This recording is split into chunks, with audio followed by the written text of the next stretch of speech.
আজকে মাইকিং করছে অনেক মসজিদে, যখন ডাকাতি নেয় সব যখন সাবধানে থাকে। আর সবাই পাড়া মহল্লায় বলা হয়েছে সবাই যখন পাহারা দেয়।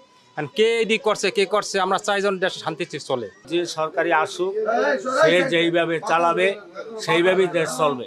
এইটি তো ঠিক না। আর আমাদের এলাকায় এরকম কিছু শুনিনি, অন্য জায়গায় শুনতে আছি, মিডিয়ায় দেখতে আছি, কিন্তু আমরা এখন পর্যন্ত দেখিনি।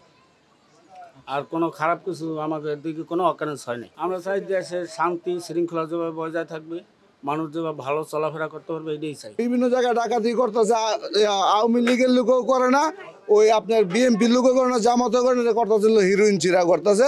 এটার সাথে আবার ছাত্রলীগের কিছু যে ওই লোক আছে, ওরা মানে বিএনপির মানে ওই পছানির লেগে এটা ওরা করতেছে এই কাজটা। একদম কঠোর অবস্থানে আছে, পাইলেই পিড়ায় মারা লাগবে। হিরোইন যেই চুরি ডাকাতি করুক ওরা পিড়ায় মারা লাগবে ডাইরেক্ট হিসাব। মানে কোনো সন্ত্রাস থাকবো না দেশে, শুধু থাকবো একটাই শান্তির দেশ বাংলাদেশ চাই, জনগণ সোনার বাংলাদেশ চায়। ডক্টর ইউনূস সাহেব আসছে, দেশ যাতে ভালোভাবে চলে, গরিব মানুষ যাতে কইরে খাইতে পারে। যে একজন রিক্সা চালাই আইছে, ছাত্রলীগ ধরে বেটা এদিকে আয় মোরা টাহা দে, ওই যাতে এটা না হয়, বুঝছেন? এই হলো আমরা প্রত্যাশা, আশা, যাতে সবাই ভালো থাকে, আমরা এটাই চাই।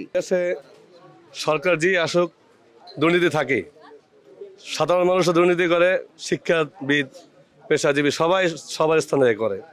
যখন সরকার ক্ষমতা থাকে তখন দুর্নীতি হয়, তখন চুরি হয়, ডাকাতি হয়। এখনও দেশে বর্তমান অভিভাবক ছাড়া, সেই হিসেবে চুরি ডাকাতি হতেই পারে, এটা স্বাভাবিক। এই জন্য চুরি ডাকাতি হওয়াটা বিচ্ছিন্ন কোনো ঘটনা সবসময় হয়ে আসছে, হইতেছে।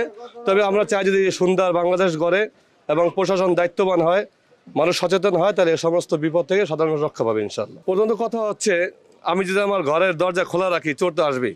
এজন্য ব্যক্তিগতভাবে প্রত্যেকে সচেতন থাকতে হবে। আর এটা হলো আমাদের ব্যক্তিগত বিবেক থেকে সতর্ক থাকতে হবে।